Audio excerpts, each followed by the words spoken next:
In 1889, Gilberto Mitchell Doolittle published a method for producing queen cells at scale.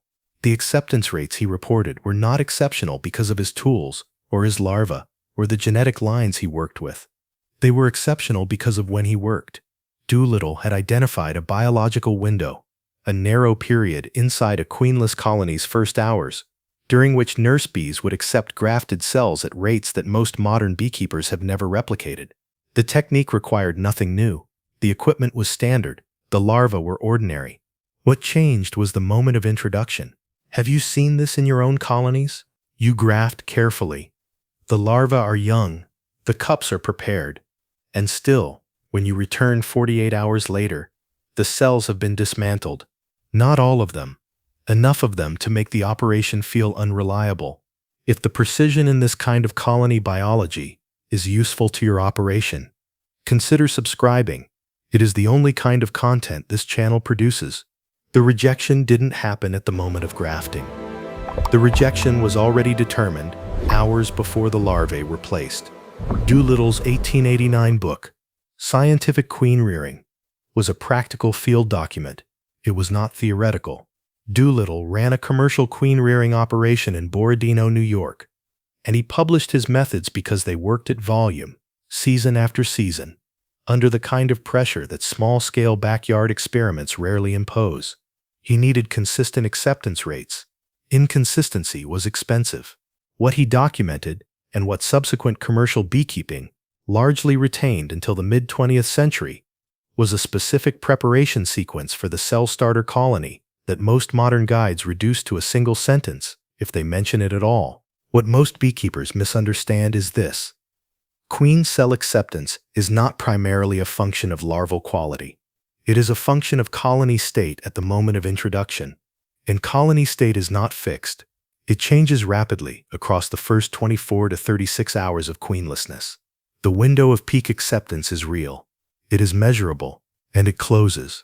To understand why, it is necessary to understand what happens inside a colony in the hours immediately following queen removal. A honeybee colony does not detect queenlessness through visual confirmation. The colony detects it through the absence of a chemical signal, queen mandibular pheromone, or QMP. This pheromone is produced primarily in the queen's mandibular glands and distributed through the colony via direct contact, trophallaxis, and surface coating on frames and comb. Under a healthy laying queen, QMP suppresses worker ovary development, moderates nurse bee behavior, and crucially, suppresses the urge to construct emergency queen cells. When the queen is removed, QMP levels in the colony begin to drop, but they do not drop instantly.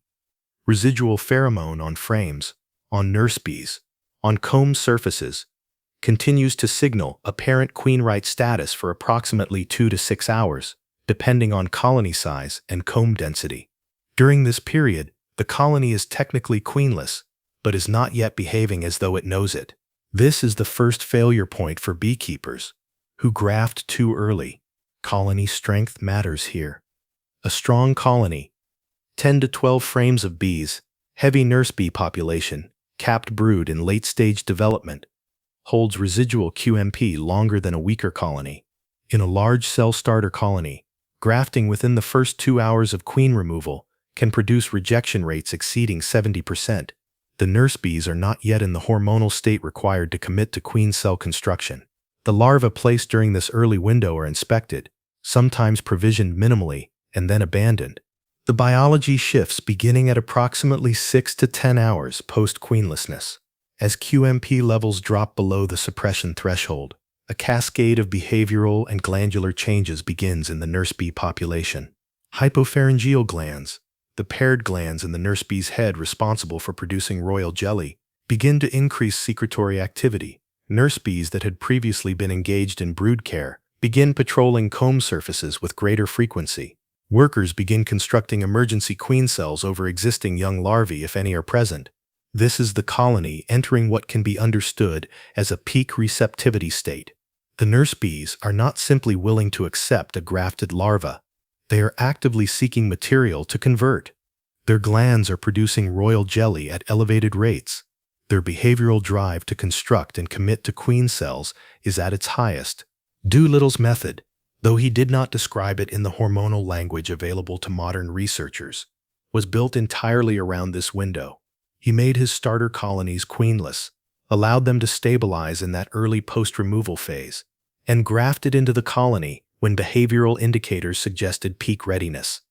He was not guessing. He was reading the colony. This peak window, based on subsequent research across the 20th century, begins at approximately 8 to 12 hours after queen removal and persists at maximum intensity through roughly 24 to 30 hours. After 36 hours, if no emergency cells have been provisioned and accepted, nurse bee glandular activity begins to normalize. The urgency begins to dissipate. Acceptance rates in colonies grafted beyond this window decline measurably. Graft too early. Too much residual pheromone. Rejection. Graft too late. Peak secretion has passed. Rejection. Graft in the window. Acceptance. Doolittle also addressed the physical preparation of the cell cup itself. And this is the second element of his method that was progressively simplified out of common practice after 1950. Commercial queen rearing operations that expanded rapidly in the mid-20th century were under pressure to reduce labor time per cell. Priming cell cups with a small quantity of royal jelly, sourced from an existing queen cell, or from the colony itself, added a preparation step that was difficult to scale. It was dropped. Synthetic alternatives were tested. Bare wax cups became standard, and acceptance rates in large commercial operations were managed not by cup priming, but by sheer volume. Graft enough cells, and even a 40% acceptance rate produces adequate queens. For a small-scale producer managing 2 to 10 colonies, 40% is not adequate. It means half a season's queen-rearing work produces nothing. It means splits fail. It means supersedure attempts collapse. It means the beekeeper concludes that queen-rearing is too difficult, too unreliable, when the real problem is that they were taught an incomplete method. Doolittle's cup priming worked because of a simple mechanism. A nurse bee, encountering a cell cup that already contains traces of royal jelly, identifies the cup as an existing brood resource rather than a foreign object to be evaluated. The provisioning behavior initiates faster. The grafted larva is accepted into an already committed cell rather than being placed in a cup that nurses must first decide to adopt. The priming quantity Doolittle recommended was minimal. A thin coating across the interior of the wax cup, no more than what could be transferred from a fine brush. The source was royal jelly, drawn from a 1 to 2 day old queen cell in an existing colony. He noted that older royal jelly, or jelly sourced from cells beyond the 3rd day of development, produced inconsistent results, possibly because the protein composition of royal jelly changes as the larva ages and the nurse bees shift their provisioning formula. The preparation step added approximately 15 minutes per grafting session. For a beekeeper working with 24 to 48 cups, it was not a significant investment in time. Its elimination was a commercial convenience that became a teaching omission. The full Doolittle sequence, applied to a small-scale operation, functions as follows. The cell starter colony is selected and prepared.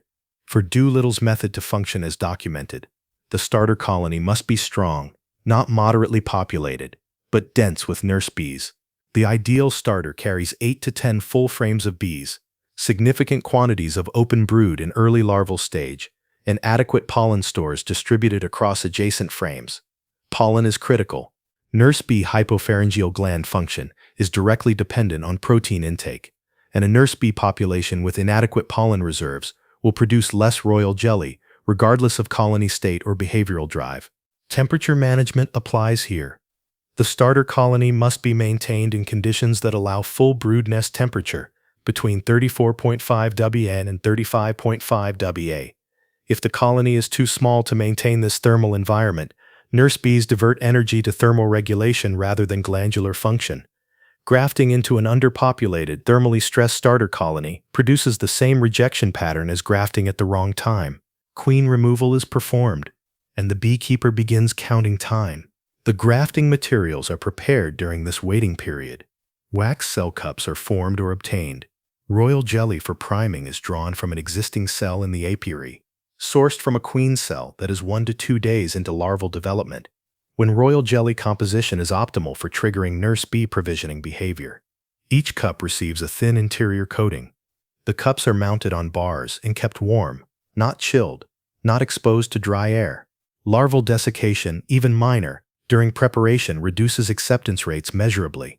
At 8 to 12 hours after queen removal, not before, the beekeeper opens the starter colony. Before placing the graft bar, observation is required. Nurse bees should be moving across the tops of frames with visible agitation. There should be evidence of emergency cell construction on any young larvae already present in the colony.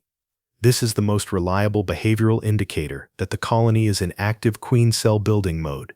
If emergency cells are not yet visible after 10 hours, the colony may need an additional 2 hours before introduction. The graft bar is inserted centrally into the brood nest, flanked by frames of open brood on both sides. The grafted larvae should be positioned in the warmest zone of the cluster, not at the edges, where temperature fluctuation is greatest. The starter colony is closed and not disturbed for 24 hours.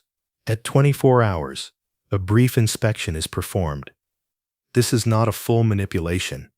It is a visual check to confirm cell acceptance. Cells showing visible wax extension and nurse bee attendance are accepted. Cells that have not been provisioned by this point will not be accepted. They are removed. Accepted cells are transferred at 24 hours to a finisher colony, a large, queen-right colony with strong nurse bee population, where they complete development. This division of function between starter and finisher was another element of Doolittle's original system, that commercial simplification collapsed into a single colony approach, with measurable reduction in acceptance and cell quality. Why did this method largely disappear from field teaching after 1950? Several forces were involved. The rapid expansion of commercial queen rearing operations in North America and Australia during the 1940s and 1950s created pressure toward volume-based approaches. If you are producing 500 queens per week, the incremental improvement in acceptance rates from a 14-hour timing protocol is less economically significant than the labor saved by simplifying preparation steps. Commercial operations optimized for scale. The methods that required precision timing and individualized colony management were deprioritized. Simultaneously, the agricultural extension system, which had been the primary channel for distributing beekeeping knowledge to small-scale producers, shifted its teaching materials toward the simplified commercial model. Extension bulletins from the 1950s and 1960s described queen rearing in terms of commercial cell starter units, instrumental insemination, and volume grafting. The detailed colony state timing that Doolittle had described in 1889 was not lost, it was archived. It remained in print for practitioners who sought it specifically, but it was no longer being transmitted through the teaching network that reached most beekeepers. The practical consequence was a generation of beekeepers, and then another, who were taught queen rearing from a simplified framework that had been optimized for scale, and then applied to small-scale operations, where that optimization produced consistently disappointing results. A small producer running 5 to 15 colonies encounters queen rearing challenges at predictable points in the season. The late spring period, when the colony population peaks, when swarming pressure builds, when the main nectar flow is 3 to 6 weeks away, is the window when queen production decisions must be made. Colonies in this condition are often sending preparatory signals, backfilling of brood frames, reduced laying space for the queen, increased drone production, early queen cell construction on the lower edges of brood frames. This is the moment when the beekeeper with a functioning queen rearing protocol can act. A split made at this point, using properly accepted and developed queen cells from a well-managed starter colony, converts swarming pressure into a new colony. That new colony, if established with a mated queen before the main flow, can contribute to honey production in its first full season. A colony that swarms loses its forager population, its foraging momentum, and its alignment with the nectar flow calendar. The income loss from a single unmanaged swarm in a small operation, calculated against the cost of honey production from that colony for the remainder of the season, is not trivial. The beekeeper who cannot reliably produce viable queen cells, cannot reliably manage splits, and the beekeeper who cannot reliably manage splits cannot intercept swarming pressure. The failure propagates through the season. Doolittle's method does not produce perfect acceptance rates under all conditions. No method does. But the specific improvements it offers, attention to colony state timing, nurse bee population requirements, pollen adequacy before grafting, cup priming, and the separation of starter and finisher functions, each address a real failure point in the grafting sequence. Applied together, they produce consistently higher acceptance than simplified approaches, and they do so with colony biology that is fully understood and fully under the beekeeper's management. The timing window Doolittle identified in 1889 was not a trick. It was a biological observation, made carefully over multiple seasons, under production conditions, and recorded with enough specificity that it can be replicated today. 8 to 12 hours after queen removal. Strong nurse bee population in the starter. Adequate pollen reserves. Primed cell cups. Behavioral confirmation before introduction. 24-hour transfer to finisher. Each step corresponds to a biological event in the colony. None of them are arbitrary. Each omission carries a predictable cost. The colonies haven't changed since 1889. The hypopharyngeal gland responds to the same hormonal signals.